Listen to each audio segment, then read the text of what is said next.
दुख दर्द भाव के सब मिटे सतगुरु चरण नित से।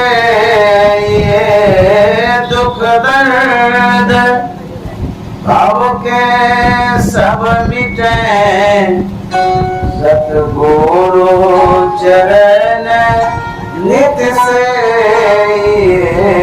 गुरु भक्ति बिन कछु ना बने नेहि सकल संतन कही।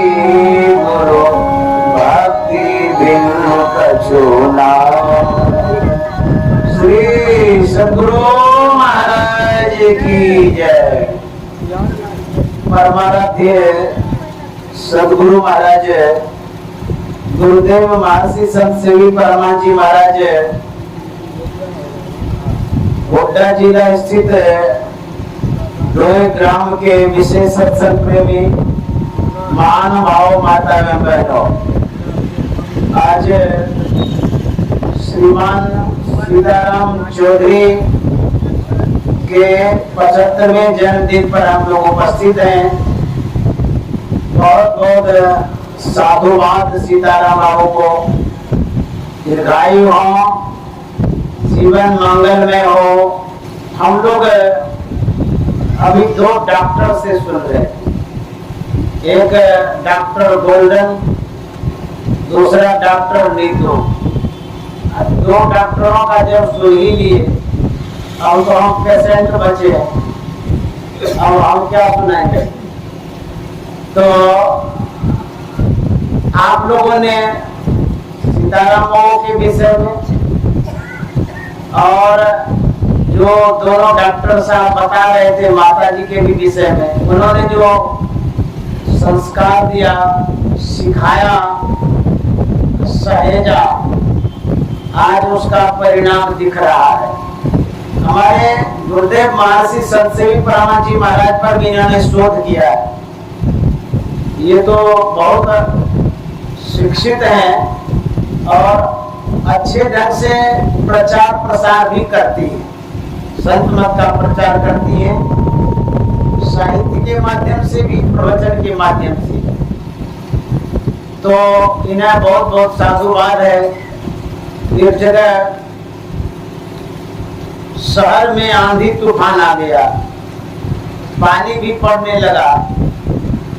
लोग बचने के ख्याल से किसी के घर में रुकना चाह रहे थे, लेकिन शहर वाले अपना शटर गिरा दिए, वो बंद कर दिए। सब लोग बचने के लिए शहर से सुदूर जाने लगे।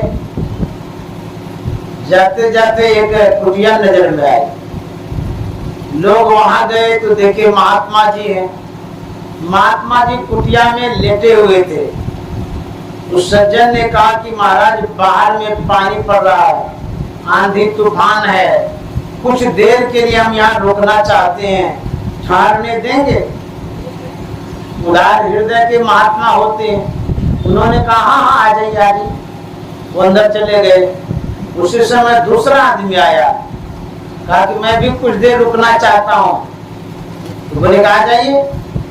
तीसरा आ गया, महात्मा जी खड़े हो गए, उसको भी अंदर ले लिए। चौथा आया, उसको भी अंदर ले लिए। 5वां आया, वो भी अंदर चला गया। उसी में से एक ने पूछा कि महाराज, आपकी कुटिया तो बड़ी छोटी है, लेकिन जितने आदमी आते हैं इसमें समा कैसे जाता है, जगह तो कम है। तो महात्मा ने कहा, जगह कुटिया में नहीं है, जगह मेरे दिल में है, इसीलिए सब समा जाते हैं। उसी तरह से हमारे सीताराम बाबू का दिल बड़ा उदार है, अगाध है।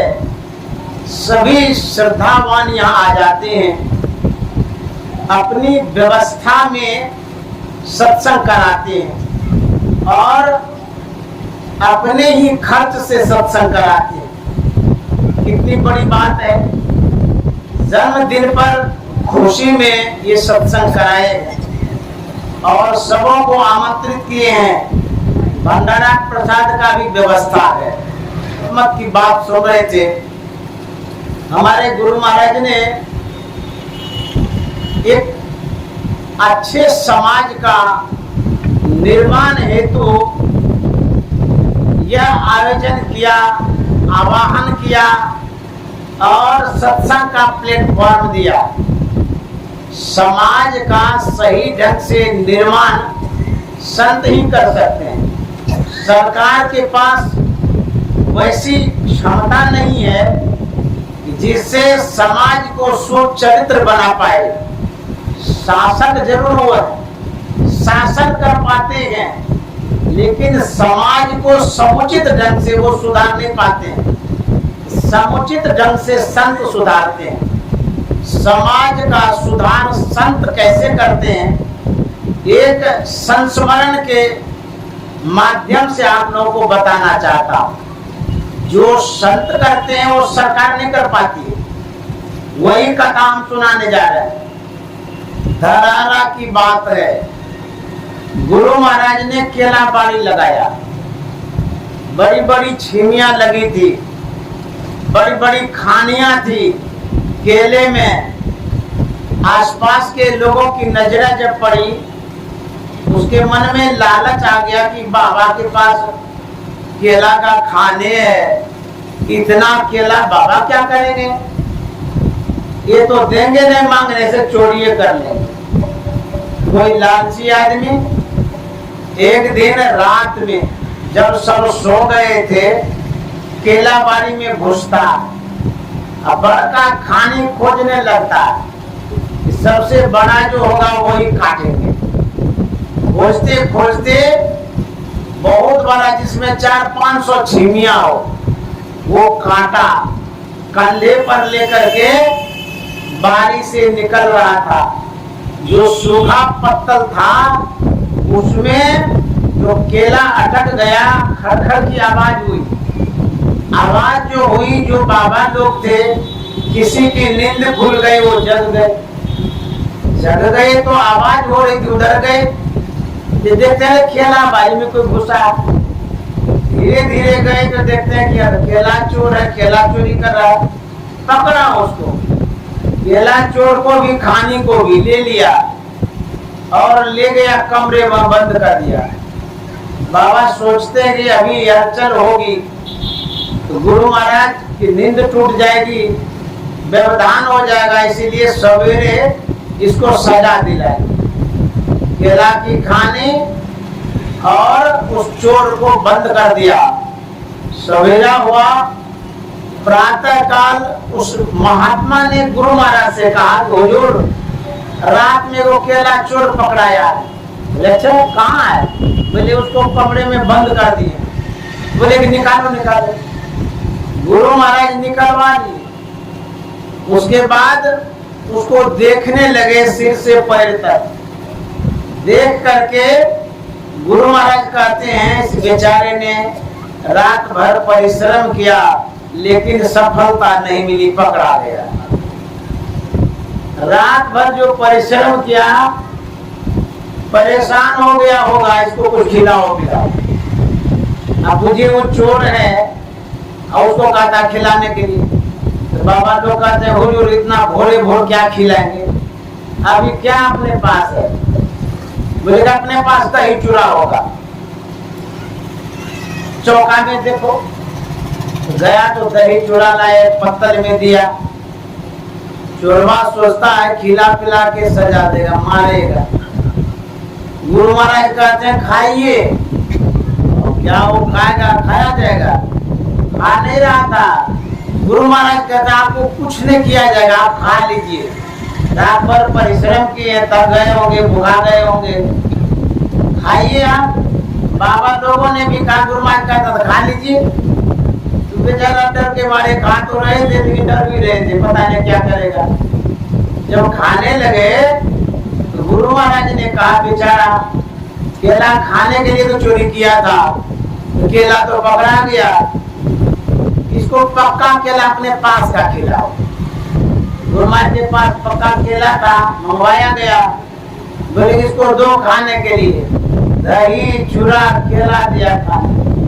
चोरवा तो पूरा डर रहा है कि मारवे करेगा, सजा तो मिलेगी, आज खिला पिला के मारेगा ये।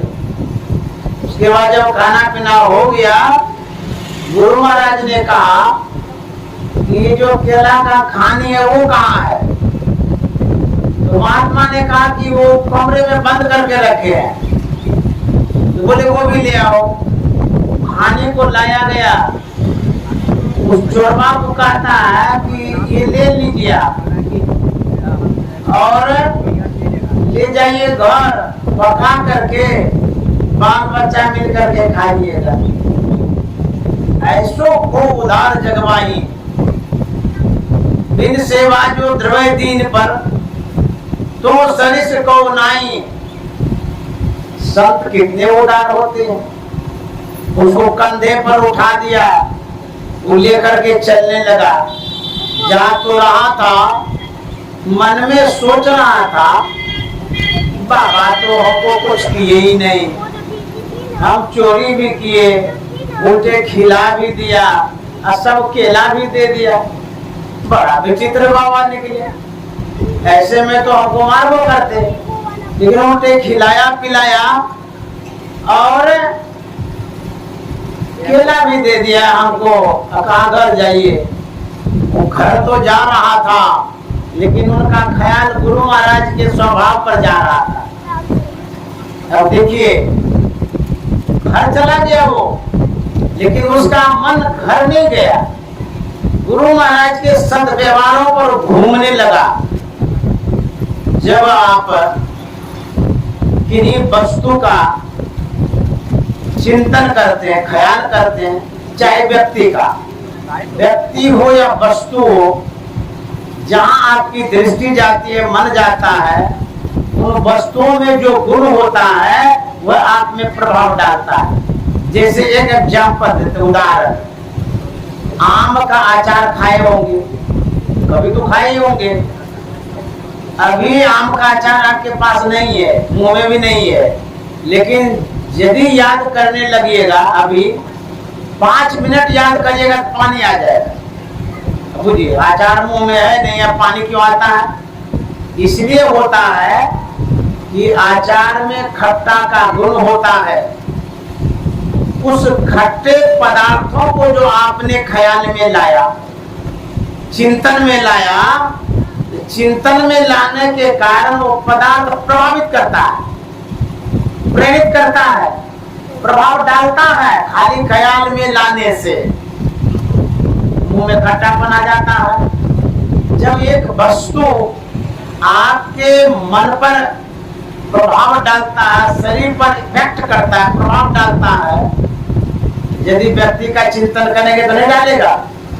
केला चोर गुरु महाराज का चिंतन कर रहे थे, तो गुरु महाराज तो परम पवित्र संत हैं, उनका चिंतन वो करने लगे थे तो चोर, लेकिन ख्याल उनका आ गया गुरु महाराज पर। सुबह शाम दोपहर रात दिन वही सोचने लगे कि बाबा हमको पकड़े, सजा भी नहीं दिए, दही चूड़ा खिला दिए, केला का खानी भी दे दिए। बड़ा विचित्र बात है, ये कैसे हो गया? तो पूरा ख्याल लगा दिए गुरु महाराज पर। जानते हैं उसकी जो चित्त वृत्ति थी वह परिशुद्ध हो गई, मन बदल गया, संस्कार बदल गया, स्वभाव बदल गया। मन में जो पाप वृत्ति थी वो खत्म हो गई और शुद्ध मन हो गया कुछ ही दिनों में। उसके बाद वो सीधे गुरु महाराज के पास आए, चरणों में गिर गए और बोले कि महाराज हमें शरण में ले लीजिए, हमें भी शिक्षा दीक्षा दे दीजिए, मैं भी आपका अनुयायी बन जाना चाहता हूँ। वह भी सत्संगी हो गया। मेरे कहने का मतलब है, किसी चोर बदमाश गुंडे को सरकार इस तरह से सुधार सकती है क्षमता उसमें। लेकिन हमारे सरकार जो गुरु महाराज हैं, किस बुद्धि से, विवेक से, समझदारी से एक चोर को सुधार दिए और अपने शरण में ले लिए। यही सत्संग करता है, यही संग करता है, यही संगति का प्रभाव है। इसीलिए करु सत्संग भरम गर टूटे, करु सत्संग भरम गर टूटे, भरम गर टूटे, भरम गर टूटे, भरम गर टूटे, भरम गर टूटे, करु सत्संग भरम गर टूटे, करु सत्संग भरम गर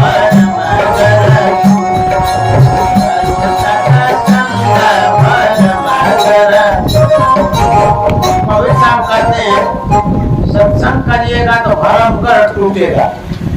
ये भरम कर क्या है? भरम कहते हैं ज्ञानता को, अंधकार को, आसक्ति को, मूढ़ता को, अंधरपन को, अज्ञानता को भरम कर कहते हैं। गढ़ किला, जो चार दीवारी से घिरे रहते हैं उसको गढ़ कहते हैं। राजा लोग गढ़ बनाते थे, भीतर में रहते थे, किला के भीतर, उसी को कहते हैं गढ़। सत्संग करिएगा, आपके अंदर में जो अंधकार का गढ़ है वो खत्म हो जाएगा। बुझिए, अंधकार ही नहीं, गढ़ है। गढ़ है, पूरा ढेर है। कितना है? यदि शैल समूह पापम विस्तृण भोजनम विद्यते ध्यान योगे नान्यो भेद कदाचन। पहाड़ के समान फैला हुआ कई योजन तक अंधकार है, पाप है, यही गौण है। सत्संग करने से अज्ञानता हटेगी, ज्ञान होगा, तब आपको सुख और शांति मिलेगी। इसी के लिए सत्संग की आवश्यकता है। बिनु सत्संग ये दुख पावे, बिनु सत्संग ये दुख पावे, पकड़ी पकड़ी जब टूटे भरम गर टूटे, पकड़ी पकड़ी जब टूटे भरम गर टूटे, करु सत्संग भरम गर टूटे, करु सत्संग। कभी आप कहते हैं जो सत्संग नहीं करेगा उसका क्या हो? कहता पकड़ी पकड़ी जम लूटे, जमराज पकड़ेगा, लूटेगा, कूटेगा। सत्संग वह डोर है, छोर है, जिसे पकड़े रहेंगे तो प्यास बुझेगी, जीवन में सुख और शांति मिलेगी। यदि छोड़ दिए तो गए काम से। कुएं में पल भरनी जाती है, बाल्टी नीचे गिराती है, धीरे धीरे रस्सी को छोड़ती है, अंतिम में पूंछ पकड़ के रहती है, पूंछड़ी। यदि वो भी छूट जाए तो बाल्टी, रस्सी सब चली जाएगी, अब प्यासे भी मरेंगे। अंतिम में जो छोर है वो पूंछ है, और उसी को पकड़ करके धीरे धीरे ऊपर करती है, रस्सी, बाल्टी, पानी सब ऊपर होता है। उसी तरह से हमारे जीवन में सत्संग एक छोर है, लास्ट, अंतिम। उसको यदि छोड़ दिए कुछ भी जीवन में नहीं बचेगा। यदि छोड़ पकड़े रहे तो सब चीज लौट आएगा। इसीलिए गुरु महाराज ने कहा, दृढ़ प्रतीत प्रीत कर गुरु से, कर सत्संग सवेरे, या विधि भाव फंदा कट जियो, नेही कहत हित हेरे। यही पकड़ के रखिए, नहीं तो जीवन में कुछ नहीं रहेगा। सत्संग खाली पकड़े रहिएगा तो परमात्मा तक पहुंच जाइएगा। सत्संग कहीं छोड़ दिए, माया मिली न राम दो गए, सब चीज चला जाए, आपके जीवन में कोई सुख शांति नहीं रहेगी। इसलिए सत्संग से लागी रहो रे भाई, तेरी बिगड़ी बात बन जाएगी। सत्संग से लगे रहेंगे, जो बिगड़ा हुआ है वो बन जाएगा। एक कथा करके मैं समाप्त करूंगा। एक कुंभकार था, थोड़ी सी मिट्टी लेके चांद पर चढ़ाता है। जब आकार प्रकार देने लगता है, उसकी धर्म पत्नी आ जाती है। उन्होंने जब देखा, वो पूछती है, अरे कुंभकार इतनी थोड़ी सी मिट्टी चढ़ाया है, क्या बनाने जा रहा है? कुंभकार ने कहा कि चिलम बनाने जा रहा है। बोले क्या काम करते हो? बोले कि बैठे से बेगार वाला कुछ तो काम करना ही चाहिए। लोग यहाँ सब पीता है, बिगड़ी होगी, कुछ पैसा होगा। उनकी पत्नी कहते मेरी मानो, चिलम बनाना छोड़ दो, काम मिट्टी का ही करना है, सुराही बनाओ, पैसा अधिक होगा, मेहनत तो करना ही करना है। बातें जच गई। कुंभकार कहता तू ठीक ही करती, छोटा काम नहीं करेंगे, बड़का करेंगे। वह पत्नी की बात को मान करके अपना विचार बदलता है, पत्नी के विचारों को स्वीकार करता है। विचार में परिवर्तन जब आता है तो जीवन में बदलाव आता है। विचार कैसा होना चाहिए? ऊंचे लोगों का, श्रेष्ठ जनों का, संत जनों का, शास्त्रों का उच्च विचार होगा, तब आप ऊंचे विचार लेकर के जीवन को बदल सकते हैं। अन्यथा जुआरी का विचार ले लीजिएगा, शराबी का ले लीजिएगा, ताश खेलने वाले का लीजिएगा, उससे क्या ऊंचा जीवन हो जाएगा? गड्ढे में चले जाइएगा। ऊंचा विचार हो, स्वीकार करना चाहिए, उसे जीवन में सुख शांति मिलती है, बदलाव आता है। कुंभकार को विचार जच गई, पत्नी की बात मान लिया, अतिरिक्त मिट्टी लेकर के चाक पर चढ़ाया। वह आकार प्रकार देने लगा, सुराही बनाने लगा। जैसे ही चाक को घुमाता है, मिट्टी से आवाज आती है, अरे कुंभकार तू तो पहले थोड़ी सी मिट्टी चढ़ाया था, अब तो ढेर चढ़ाया है। पहले क्या बना रहा था, अब क्या बनाने जा रहा है? कुंभकार कहता है पहले मैं चिलम बनाने जा रहा था, अब मैं सुराही बनाने जा रहा हूँ। बोले जब चिलम बनाने जा रहा था, अब सुराही क्यों बनाने लगा? बोले कि क्या कहेंगे, चिलम बना ही रहे थे, मेरी पत्नी आ गई, उसने कहा क्या बना रहा? मैंने कहा चिलम। बोले ये मत बनाओ, कामें करना है तो कुछ बड़ा करो, सुराही बनाओ, उसमें ज्यादा पैसा होगा। तो मैंने अपना विचार बदल दिया, उसी का परिणाम है मैं सुराही बनाने जा रहा हूँ। मिट्टी कहते हैं अरे कुंभकार तूने तो अपना विचार ही बदला, मेरा तो जीवन बदल गया। कुंभकार कहता सो कैसे? मिट्टी कहती है यदि मैं चिलम बन जाती, उसमें आग लगाता है ना गया पीने वाला, मैं स्वयं जलती और जो गया भांग पीता है उसके कलेजे को जलाती। अब मैं सुराही बनने जा रही हूँ, मिट्टी कह रही है अब मैं सुराही बनने जा रही हूँ, मेरे अंदर में शीतल जल रहेगा, मैं स्वयं शीतल रहूंगी और जो जलपान करेंगे उसके कंठ को भी शीतल करूंगी। विचारों में बदलाव से जीवन में बदलाव आता है। आपका वर्तमान विचार कैसा है? भगवान बुद्ध ने कहा वर्तमान जीवन हमारे विचारों का परिणाम है। हम जैसा सोच रहे हैं अभी, वैसे अभी हमारे जीवन में हो रहा है।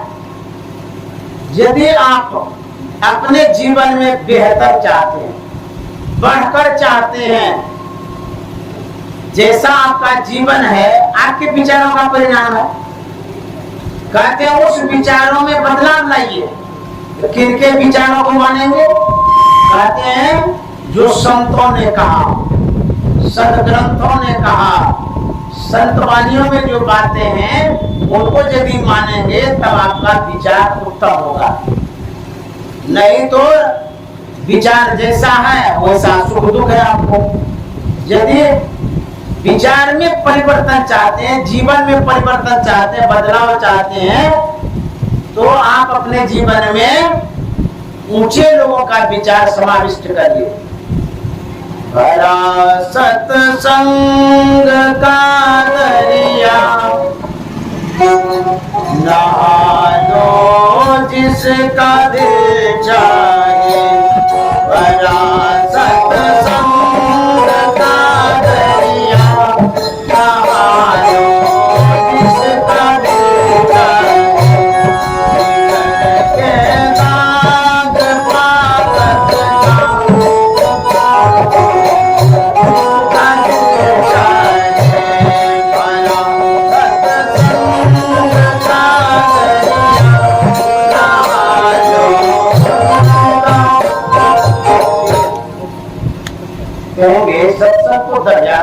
गंगा है, अब पानी देखो बूंद नहीं, कहाँ भीजते हैं? अभी आप भीजे, ये कुछ भी तो नहीं भीजा है, ये कौन पानी है भाई? कहते हैं यह नाम रूप का पानी है। जो आप शब्द सुनते हैं, संतवाणी जो सुनते हैं, यही पानी भीजते हैं। कैसे भीजते हैं? इस संतवाणी से शरीर नहीं भीजता, तब मन भीजता। इतना देर जो सत्संग सुने, मन में बात बैठी ना, कुछ तो समझे ही होंगे। तो ये जो सत्संग रूपी दरिया है, इसमें जो संतवाणी है, गुरुवाणी है, इसके माध्यम से हमारा चित्त भीजता है, मन भीजता है, हृदय की शुद्धि होती है। गंगा जी में आप जाते हैं, नाक बंद कर लेते हैं, डुबकी लगा, जब गंगा जी शुद्ध करती है तो नाक खुला रखिए, मुंह भी खुला रखिए, तब शुद्ध करेगी बढ़िया से। नाक और मुंह खुला रखिएगा, कहीं डुबकी लगा दिए, पूरे शुद्ध हो जाइए, मरिए जाइएगा। नाक से पानी भीतर जाने नहीं देता, मुंह से भी नहीं जाने देता, एक बूंद का कण घुसने नहीं देते हैं। भीतर की शुद्धि गंगा कैसे करेगी बताइए? गंगा तो बाहर ही शुद्ध कर, लेकिन शुद्ध करना हमको मन को, मन तो भीतर में है, अब भीतर वो पानी को जाने ही नहीं देते, लेकिन संतवाणी भीतर जाती है। यह जो वाणियां है संतों की, भीतर तक जाती है। त्रिवेणी संगम यत्र धृतराजा सौच्यते तत्र स्नानं प्रकुर्वेत सर्व पापे प्रमुच्यते। हमारे शरीर में त्रिवेणी है, या भगवती गंगा, पिंगला जमुना नदी, इराक पिंगलियोर मध्य सुषुम्ना च सरस्वती। इसी सरस्वती में डुबकी लगाना है। तो गुरु महाराज ने जो प्लेटफॉर्म दिया है, ये जो माहौल दिया है सत्संग का, इस माध्यम से समाज के व्यक्ति जो है उनके विचारों में बदलाव लाते, परिवर्तन लाते हैं, और इससे अच्छे समाज का निर्माण होता है। इसीलिए यदि समाज में आप अच्छा बनना चाहते हैं, इस माहौल में गुरु ग्रुप में जुड़ जाइए। व्हाट्सएप में ग्रुप होता है ना, एक मैसेज दीजिए सबको मिल जाएगा। उसी तरह से संतों के ग्रुप में जुड़ जाइए। जो गुरु का ज्ञान है, जो ज्ञान प्रसारित होगा आपको मिलेगा, लाभान्वित होंगे। तो इस तरह से हम लोगों को सत्संग करना चाहिए और गुरु ज्ञान के तले रहना चाहिए। मैं आप लोगों को बहुत बहुत साधुवाद देता हूँ। इन्हीं शब्दों के साथ पानी में विराम देता हूँ, और मैं सीताराम बाबू को इस जन्मदिन पर अंजलि अर्पित करता हूँ। 75 हम लोग को जाने में कितना समय लगेगा अब पता नहीं, जा पाए नहीं जा पाएंगे, लेकिन ये यहाँ तक तय कर लिए 75 को, ये और हम लोगों के बीच तय करते रहें, निर्णय करते रहें और सत्संग करते रहें, साधु महात्मा को बुलाते रहें। यह शुभकामना मंगल कामना करता हूँ। श्री सद्गुरु महाराज।